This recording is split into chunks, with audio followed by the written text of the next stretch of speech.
नमस्कार प्यारे बच्चों, आज हम करेंगे वर्कशीट नंबर 40 जो है क्लास 10th के स्टूडेंट्स के लिए। ये आपके भूगोल के पार्ट 7 राष्ट्रीय अर्थव्यवस्था की जीवन रेखाएं से संबंधित है और ये आपकी 6 अक्टूबर 2020 की वर्कशीट है। अब राष्ट्रीय अर्थव्यवस्था की जीवन रेखाएं हम किन्हें कहते हैं? Very good. किसी भी देश के परिवहन और संचार के साधन क्या कहलाते हैं? उसकी अर्थव्यवस्था की जीवन रेखाएं। क्यों कहलाती हैं? क्योंकि अर्थव्यवस्था इन साधनों पर निर्भर करती है। कैसे निर्भर करती है? अगर आपको उत्पादन कार्य करना है तो उत्पादन स्थलों तक कच्चा माल और श्रमिकों को पहुंचाने के लिए आप किसका प्रयोग करोगे? परिवहन के साधनों का। ऐसी माल तैयार हो जाएगा, उसको बाजारों पर कैसे पहुँचाओगे?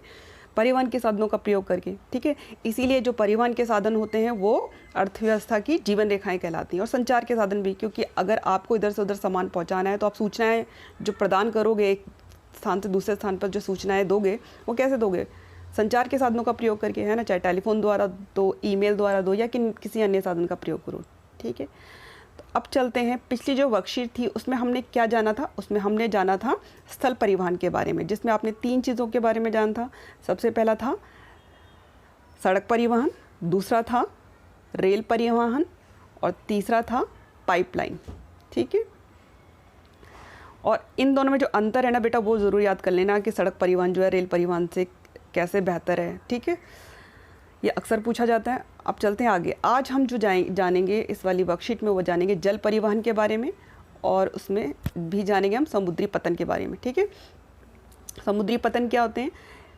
ये वो जगह होती है जहाँ पर समुद्री जहाज़ जो है आकर रुकते हैं और यहाँ से जो है अपनी यात्रा प्रारंभ करते हैं। यानी अगर कहीं से जहाज़ आ रहा है तो वो यहाँ पर रुकेगा, अपना जो भी सामान उसको छोड़ना है वो उस जगह पर छोड़ेगा, और उसके बाद यहाँ से जो सामान लोड करके वो दूसरी जगहों पर जाएगा। जैसे हवाई जहाज़ देखा, हवाई जहाज़ हवाई अड्डे में रुकता है तो वहाँ पे वो रुकता भी है और वहाँ से अपनी यात्रा प्रारंभ भी करता है ना।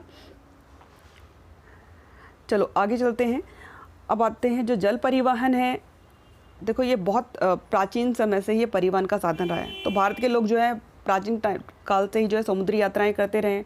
हमारे जो नाविक थे, ठीक है, वो देश के अंदर भी जो है नाव से यात्रा करते थे और बाहर के देशों में भी जो है वो व्यापार करते थे, और इस तरह से उन्होंने अपनी संस्कृति और व्यापार को जो है फैलाया। अब ये जो जल परिवहन होता है, ये परिवहन का सबसे सस्ता साधन होता है। ठीक है, सस्ता साधन इसलिए होता है क्योंकि ना इसमें ईंधन कम लगता है और इसमें मतलब कॉस्ट कम आती है इसके संचालन की। अब एक चीज़ और है कि ये जो अब सस्ते का मतलब ये नहीं है कि आप सोचोगे कि आप इसका इस्तेमाल करके दूसरी जगह पे जाने के लिए प्रयोग करो। नहीं, इसमें ज़्यादातर जो होता है वो भारी और जो साइज़ में बहुत बड़े सामान होते हैं उनके परिवहन के लिए ये सबसे ज़्यादा उपयुक्त साधन है। ठीक है, जैसे अगर हमें दूसरे देशों की कारें हमारे देश में आनी है बिकने के लिए, हमारे देश की कारें दूसरे देश में जानी है, तो वो समुद्री जहाज़ों के द्वारा जाती हैं। और भी जो भारी भरकम सामान है या ऐसा सामान है जो बहुत बड़ी मात्रा में जाना है, जैसे दूसरे देशों से हमारे देश में लैपटॉप, मोबाइल्स जो आ रहे हैं या दूसरा सामान आ रहा है, वो ज़्यादातर समुद्री मार्ग से ही आता है, क्योंकि ये जो है बहुत सस्ता पड़ता है। इसके अलावा क्या है, ये ईंधन सक्षम साधन भी है। ईंधन सक्षम साधन का मतलब क्या है? इसमें जो ईंधन होता है ना जल परिवहन में, वो बहुत कम लगता है। ठीक है, इसको सिर्फ एक कहते हैं जहाज़ को सिर्फ धकेलने के लिए, स्टार्ट करने के लिए जो है ईंधन चाहिए होता है। उसके बाद जो है ये बहुत कम ईंधन में अपनी यात्रा पूरी कर लेते हैं। ठीक है, और ये पर्यावरण के अनुकूल परिवहन साधन भी है। ये पर्यावरण को सबसे कम नुकसान पहुंचाने वाला जो है परिवहन का साधन है। भारत में अंतःस्थलीय नौ संचालन जल मार्ग 14,500 किलोमीटर लंबा है। इसमें केवल 5,685 किलोमीटर मार्ग ही मशीनीकृत नौकाओं द्वारा तय किया जाता है। अब देखो, भारत में अंतःस्थलीय नौ संचालन जल मार्ग से मतलब क्या? देखो, भारत में बहुत सारी नदियाँ बहती हैं, गंगा है ना, ब्रह्मपुत्र, कावेरी, कृष्णा, बहुत सारी नदियाँ। उनमें नाव चलाकर जो एक स्थान से दूसरे स्थान पर जाया जाता है उसको हम क्या बोलेंगे? नौ संचालन जल मार्ग। ठीक है, तो ऐसा जो जल मार्ग है वो कितना है? 14,500 किलोमीटर लंबा है। और इसमें से भी केवल कितना करते हैं? 5,685 जो किलोमीटर मार्ग है उसमें ही मशीनीकृत, यानी जिनमें मोटर लगी होती है, वो वाली नाव द्वारा तय किया जाता है। ठीक है, आप जान गए हो कि जल परिवहन जो है वो परिवहन का सबसे सस्ता साधन है। प्लस क्या है कि इसमें ईंधन भी बहुत कम लगता है। और तीसरा क्या है कि ये जो है पर्यावरण के अनुकूल है, यानी हमारे पर्यावरण को ये सबसे कम नुकसान पहुंचाने वाला परिवहन का साधन है। और हमारे देश में जो है नदियां बहुत हैं। तो इन सब बातों को ध्यान में रखते हुए भारत सरकार जो है वो जल परिवहन को बढ़ावा देने के लिए बहुत सारे कदम उठा रही है। तो अब भारत सरकार ने क्या करा है, बहुत सारे जो है राष्ट्रीय जल मार्ग भी बनाए हैं। ठीक है, तो उनमें से जो प्रमुख राष्ट्रीय जल मार्ग हैं वो यहाँ पर दिए गए हैं। अब जल मार्ग क्या होते हैं? जैसे सड़कों में राजमार्ग बनाए हुए हैं, ठीक है। राजमार्ग क्या करते हैं, विभिन्न शहरों को आपस में जोड़ते हैं। ये चौड़ी सड़कें होती हैं, ठीक है। हाईवेज़ आपने देखी है, खूब खुली खुली सड़कें होती हैं। तो ऐसी ही जो जलमार्ग होते हैं, राष्ट्रीय जलमार्ग, ये जो हमारी जो बड़ी नदियाँ हैं उनके द्वारा क्या परिवहन में उनका इस्तेमाल करके लोगों को, सामान को इधर से उधर ले जाने के लिए उन जलमार्गों का इस्तेमाल किया जा रहा है। तो अब जानते हैं कि हमारे जो प्रमुख राष्ट्रीय जलमार्ग कौन से हैं। अब ये ध्यान रखना, जैसे उसको हाईवे बोलते हैं, नेशनल हाईवे बोलते हैं, इनको नौगम्य जलमार्ग 1, नौगम्य जलमार्ग 2, नौगम्य जलमार्ग 3, इस तरह से बोलेंगे, ठीक है। तो अब शुरू करते हैं कि हमारे पास कौन कौन से जो है प्रमुख राष्ट्रीय जलमार्ग है। तो पहला जो जलमार्ग है वो है हल्दिया इलाहाबाद के मध्य। हल्दिया आपको पता है कहाँ पे है, पश्चिम बंगाल में। आपको जो मानचित्र है बेटा भारत का भी और पूरे संसार का भी आपके दिमाग में छपा होना चाहिए। आप 10th में आ गए हो, ठीक है, और आप ये छोटी क्लासेस से करते हुए आए हो। तो अब ध्यान रखना कि इलाहाबाद कहाँ पर है, उत्तर प्रदेश में। हल्दिया कहाँ पे है, पश्चिम बंगाल में। अब यहाँ पर कौन सी नदी बहती है इनके बीच में, ठीक है, गंगा नदी, ठीक है। गंगा नदी जो है उत्तर प्रदेश से होती हुई पश्चिम बंगाल में पहुँचती है और ये वहाँ जा कर के जो है अरब सागर में, बंगाल की खाड़ी में गिरती है। तो इसके मध्य में जो है जलमार्ग बनाया गया है। ये 1620 किलोमीटर लंबा है, ठीक है। इसको हम बोलते हैं नौगम्य जलमार्ग संख्या 1, ठीक है। अब आगे चलते हैं, सदिया व धुबरी के मध्य, ठीक है। अब जो ब्रह्मपुत्र नदी है नॉर्थ ईस्ट में बहती है, ठीक है। ब्रह्मपुत्र नदी कहाँ पर बहती है, नॉर्थ ईस्ट में। और वहाँ से नॉर्थ ईस्ट राज्य कौन थे तुम्हारे, ये अरुणाचल प्रदेश और क्या मणिपुर, मेघालय, ये वाले आपका नॉर्थ ईस्ट वाला क्षेत्र कहलाता है। आपको ध्यान रखना। आप ये देखो कि ब्रह्मपुत्र नदी कहाँ से आती है। नदियों के लिए भी आपके दिमाग में छपा होना चाहिए मैप, बिल्कुल। अब ये सदिया व धुबरी के मध्य ब्रह्मपुत्र नदी के बीच में ये जलमार्ग है और ये कितना लंबा है, 891 किलोमीटर, ठीक है। और इसको हम बोलते हैं नौगम्य जलमार्ग संख्या 2। अब चलते हैं आगे, और केरल के पश्चिम तटीय नहर कोट्टापुरम से कोल्लम तक, ठीक है। केरल आपको पता है कहाँ पे, दक्षिण भारतीय राज्य है ना, सबसे दक्षिण में हमारे। और कौन सी साइड को पड़ता है, बिल्कुल, अगर ये हमारा भारत है तो ये वाला जो हिस्सा है ये केरल वाला है, ठीक है। हम यहाँ की इसकी बात कर रहे हैं। तो केरल के पश्चिम तटीय नहर कोट्टापुरम से कोल्लम तक 205 किलोमीटर का जो है नौगम्य जलमार्ग है। इसको नौगम्य जलमार्ग संख्या 3 कहते हैं। इन सब का विशेष महत्व है। अब चलते हैं आगे। तो भारत की जो कुल समुद्री तट रेखा है, अब आपको पता है ना, भारत इस तरह से है और ये 3 ओर से क्या है, समुद्र से घिरा हुआ है। इधर हमारा क्या है, अरब सागर, यहाँ बंगाल की खाड़ी और नीचे हिंद महासागर। तो ये जो समुद्र के साथ लगी हुई जो भूमि होती है उसको हम बोलते हैं तट, ठीक है। अब ये जो तट रेखा है वो कितनी लंबी है हमारी, 7516.6 किलोमीटर लंबी है, ठीक है। जिस पर कुल 12 मुख्य एवं 200 मध्यम व छोटे पतन स्थित हैं। यानी 12 तो हमारे बड़े वाले पतन हो गए जहाँ पे जहाज़ आके रुकते हैं, और 200 जो हो गए मीडियम साइज़ के हैं या फिर बहुत छोटे हैं। अब कराची बंदरगाह की कमी को पूरा करने के लिए, मुंबई बंदरगाह पर दबाव को कम करने के लिए स्वतंत्रता के बाद सबसे पहले कांडला बंदरगाह को विकसित किया गया। अब देखो, आपको पता है ना कि जो कराची है, कराची इस समय कहाँ पे चला गया, पाकिस्तान में, ठीक है। पहले जो वो बंदरगाह था वो एक बहुत मेन बंदरगाह था जहाँ से हम दूसरे देशों के साथ व्यापार करते थे, ठीक है। ये बहुत हमारा मेन था। अब ये तो चला गया पाकिस्तान के पास। तो वहाँ पे देखो, ये हमारा मैप है, ठीक है, और इधर की साइड को पाकिस्तान हो गया, यहाँ पे गुजरात है हमारा, इधर पाकिस्तान हो गया, इधर की साइड को। अब ये वाला यहाँ के वाला हिस्से वाला हमारा क्या चला गया, बंदरगाह हमसे चला गया, यहाँ हमारा मुंबई है, ठीक है। तो अब मुंबई वाले पे अब हमारे देश का पूरा जो सामान है वो जहाज जो आएंगे जाएंगे, तो उस पर बहुत ज़्यादा जब प्रेशर आ गया, बहुत ज़्यादा दबाव आ गया, तब कौन सा वाला करा उन्होंने, कांदला बंदरगाह विकसित किया गया। अब जो कांदला बंदरगाह है वो अभी मैं आपको मानचित्र में भी दिखा दूंगी, पर वैसे समझ लो कि ये जो आपका यहाँ पे गुजरात है, गुजरात ऐसे शेर के जैसे मुंह वाला बनता है ना, तो इसका जो यहाँ से नीचे भारत, तो यहाँ पर जो है हमारा कांदला बंदरगाह है, ठीक है। तो ये हमने विकसित किया जब हमारे यहाँ से कराची बंदरगाह जो है चला गया। चलो, और यह एक जवारीय बंदरगाह है। ये सब इम्पॉर्टेंट है, इनको याद कर लेना। अब आते हैं आगे। मुंबई सबसे बड़ा और पोर्ट ब्लेयर जो है हमारा सबसे छोटा बंदरगाह है, ठीक है।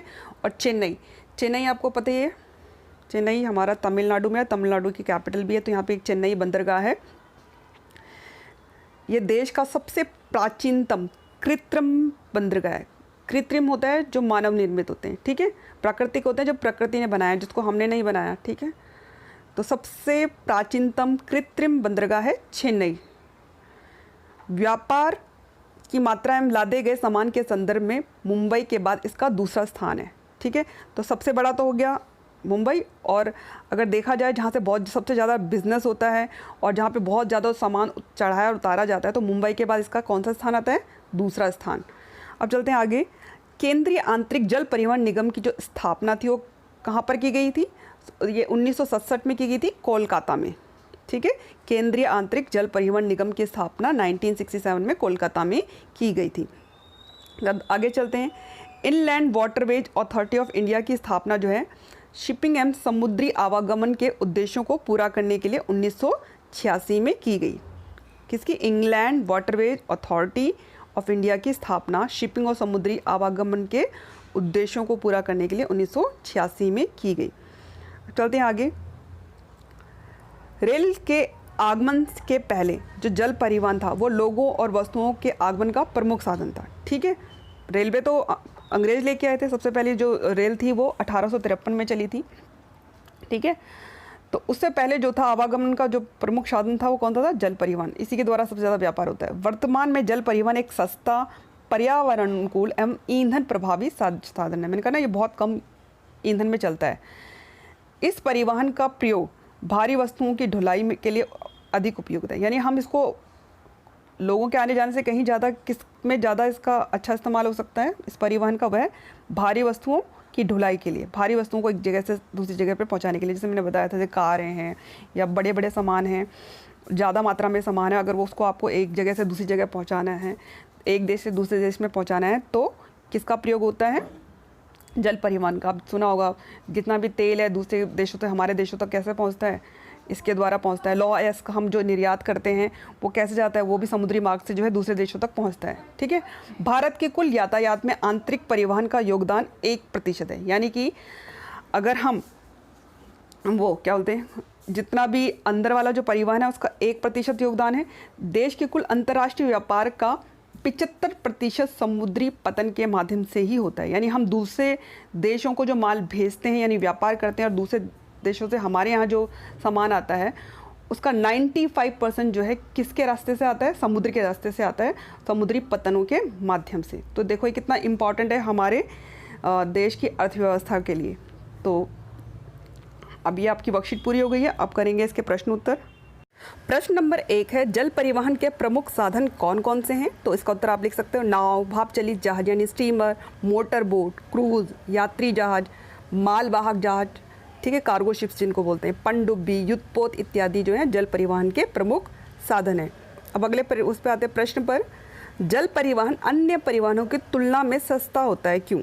तो इसका उत्तर है कि जल परिवहन निम्नलिखित कारणों से अन्य परिवहनों की तुलना में सस्ता होता है। पहला है कि इसके लिए परिवहन मार्गों का निर्माण नहीं करना पड़ता। परिवहन मार्ग जैसे अगर आपको सड़क परिवहन के लिए सड़कों का निर्माण करना पड़ता है ना, रेल परिवहन के लिए रेल मार्ग यानी रेल की पटरियाँ जो है बिछानी पड़ती हैं, पाइपलाइन वाले के लिए आपको पाइपलाइन बिछानी पड़ेगी।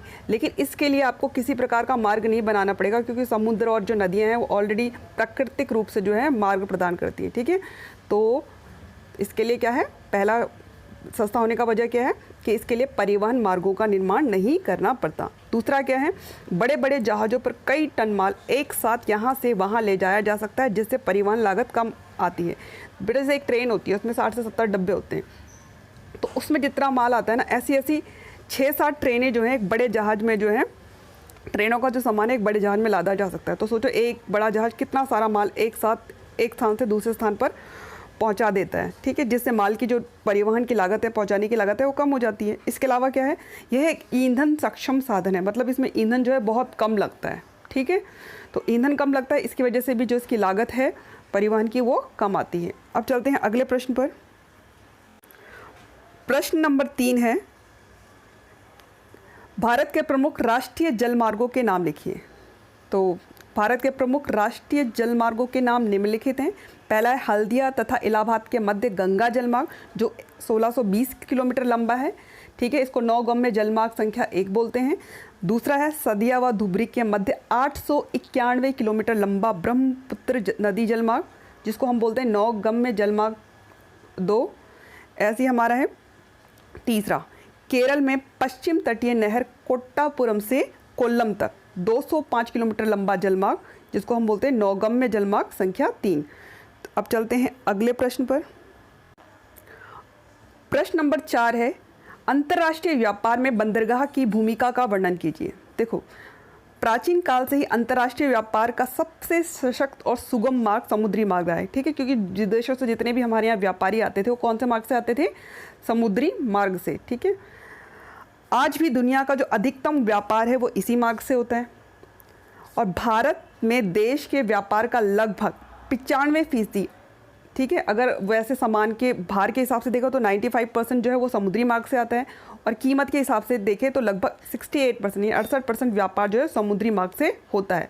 अब जब इतना सारा इसके इम्पोर्टेंस है तो इसीलिए जो अंतर्राष्ट्रीय व्यापार है उसमें बंदरगाहों की जो है महत्वपूर्ण भूमिका होती है, ठीक है, क्योंकि बंदरगाह समुद्र का वह स्थान होता है जहाँ पर जहाज़ों को आश्रय दिया जाता है। यहीं से जो जहाज़ हैं वो यहाँ पे रुकते हैं, यहाँ से सामान लोड करते हैं और अपने आगे चले जाते हैं जहाँ पे भी उनको सामान पहुँचाना है, ठीक है, और ऐसे ही यहाँ पर जो है वो सामान छोड़ने आते हैं। तो इसलिए जो बंदरगाह है वो बहुत इंपॉर्टेंट है अंतर्राष्ट्रीय व्यापार की दृष्टि से। अब ये जो आपकी वर्कशीट है बेटा पूरी हो चुकी है, तो अब आप अपना जो पुराना काम है उसको भी रिवाइज़ करते जाइए। आपकी जितनी वर्कशीट आ रही है उनमें सारे इंपॉर्टेंट क्वेश्चंस दिए जा रहे हैं वो आपको करने हैं। इसके अलावा इसमें जो मैप वर्क है वो बहुत इंपॉर्टेंट है। आप जितने भी मेन आपके जो समुद्री पतन है बंदरगाह हैं भारत में वो आपको याद करने, वो मैप में अक्सर पूछे जाते हैं, ठीक है। तो बेटा अब आप इस वर्कशीट को पूरा कीजिए, ठीक है, मन लगा के पढ़ो और अच्छे नंबर लेके आओ। बाय बच्चों।